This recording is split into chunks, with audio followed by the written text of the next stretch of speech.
Good morning everyone, this is Justin Espalambergo, your real estate agent. So today, sobrang excited ako ipakita sa inyo isa sa pinakabago or soon to open na property dito sa 13 Martires. Dito yan sa Barangay Cabuco, ang Pacific Town. So ito nga po yung model natin, old model natin dito sa Concho. So papakita ko sa inyo yung mga improvements or yung mga magbabago para sa model natin dito sa Cabuco. So ano pang hinihintay natin? Let's unlock your dream home.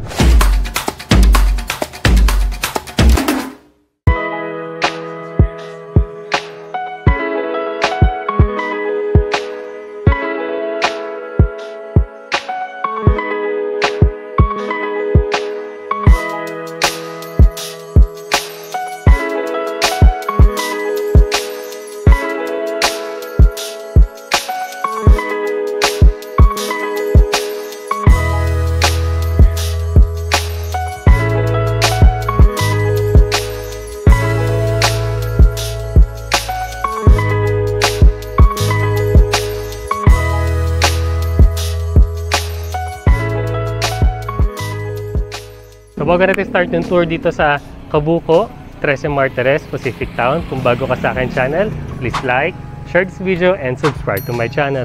We're also on other social media like Facebook, Instagram, at TikTok. So start na natin yung tour natin dito sa Cabuco. So ito po yung ating model unit na dito sa matatagpuan sa Concho po. So corner lot po to kaya mas malaki yung model na makikita nyo.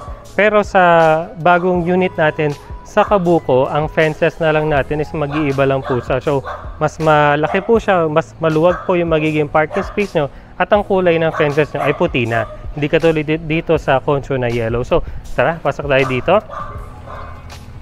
So ito yung corner unit natin for the Concho model. So sa ating Pacific Town Cabuco naman po, yan. Almost ganito rin po yung kulay niya. Mas lighter lang po yung ibibigay nilang color. So pasok na tayo sa loob.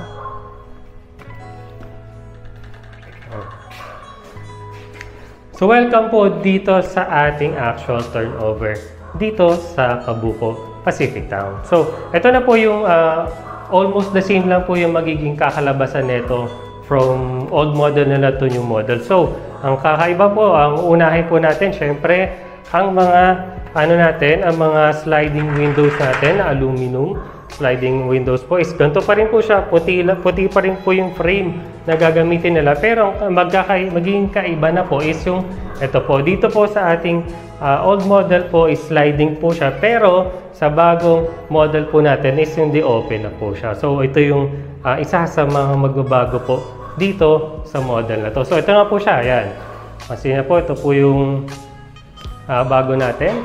So ito po, ganito pa rin po siya, white pa rin po na ating sliding, and then ito na nga po, di-open na po yung magiging pintuan natin. So solid pa rin po siya na kahoy. So sa isa rin sa magbabago ang ating staircase. So dito sa staircase natin, ang magbabago is yung orientation niya. So dito kasi sa model na to, dito yung akyatan. Sa bagong model natin is nandito na po siya. So dito na akyatan, padiretso na po papunta doon sa taas. So hindi na rin po ganito yung build niya. Ang magiging build niya po, ito po. Yan, makita ko po sa inyo. Ganito po yung magiging build niya. So, gawa na po siya sa bakal, yung pinaka-frame nung hagdanan. Tapos, ang apakan niya po is kahoy pa rin naman po. Ang railings natin, kahoy pa rin. At may bakal pa rin po at may kahoy. And then, ang dalawang step po natin is buhos po. So, yan po, mapapansin niyo po, nandito yung pintuan. So, sa kabilang side na po siya. So, nandito na po yung daanan natin for the toilet and bath naman po. So, punta naman po tayo dito sa ating toilet and bath. So, sa toilet and bath natin, same pa rin po ang magiging turnover niya. Yan. Mapapansin nyo, naka-tiles pa rin po ang magiging turnover natin. So, ganito pa rin po kataas yung magiging tiles natin na 12 by 12 po, na 4 na patong na tiles. So, nasa sayo na yan kung gusto mo pa-full ito na tiles. So, sa accessories, parehas pa rin po ang gagamitin nila. Ganito pa rin po siya. Napakagandang klase ng toilet with flush. And syempre, yung ating lavatory, ganito pa rin siya. May mga saksakan pa rin sa area na. Syempre, meron tayong shower head. At sa bintana natin is sliding window pa rin po siya na ito turnover. So, ang mga pintuan pa rin po na gagamitin is PVC pa rin po. So, dito naman po tayo sa ating kitchen. So yung kitchen area nyo, nandun pa rin po sa likod. Sa likod pa rin po yung kitchen area. No? Ang magiging kaiba lang po, instead na nandito po yung kitchen is, nandito na po siya sa kabilang side. So, di ba, mas maganda siya. Pagpasok nyo, nandito na siya, or kung gusto mong pa-open tong area na to, mas maganda or mas maganda yung accessibility natin sa kitchen. So, akit naman po tayo sa taas.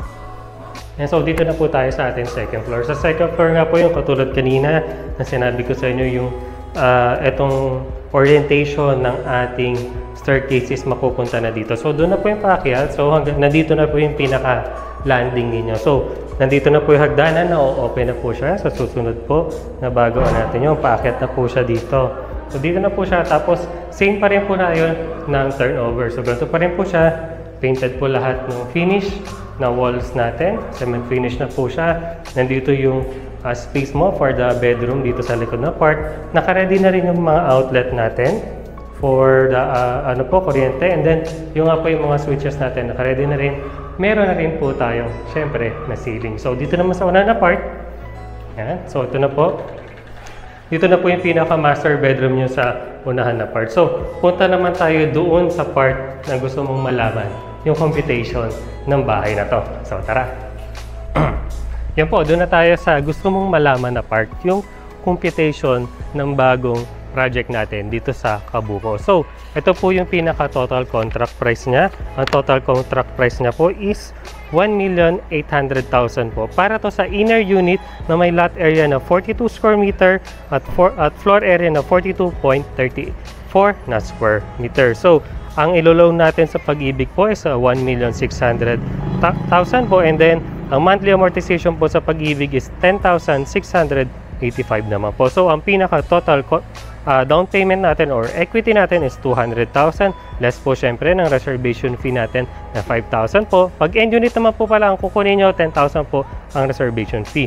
So, sa net equity natin na less na po ng reservation fee na 195,000, ang first equity po natin, so hinati po ito, ang first equity po natin is 102,000 po na payable po ng after ng reservation ng 1 to 12 months po na 8,500 per month. So, ang after naman po nyo, yung second equity natin, pag nakalipat na kayo, pwedeng magsabay po ang Pag-ibig financing at ang second equity po na 93,000 po. So, ang monthly amortization, monthly down payment for that is 3,875 po. So, ang required income naman po natin dito is 28,000 po. So, yun po yung computation ng bagong project natin dito sa Kabuko. So, kung nagustuhan mo itong napakagandang property na to dito sa Kabuko 13, if you like this property, please contact us on our Facebook page. So, yung link po ng aming link sa Facebook po namin is nandiyan lang po sa description sa baba. Click nyo lang po yan and then makakausap nyo na po kami. So, kung interested ka sa property na to, contact us on our Facebook page. And if you like this video, please leave a like, share this video, and subscribe to my channel. We're also on other social media like Facebook, Instagram, at TikTok. Thank you so much for watching and see you on the next one.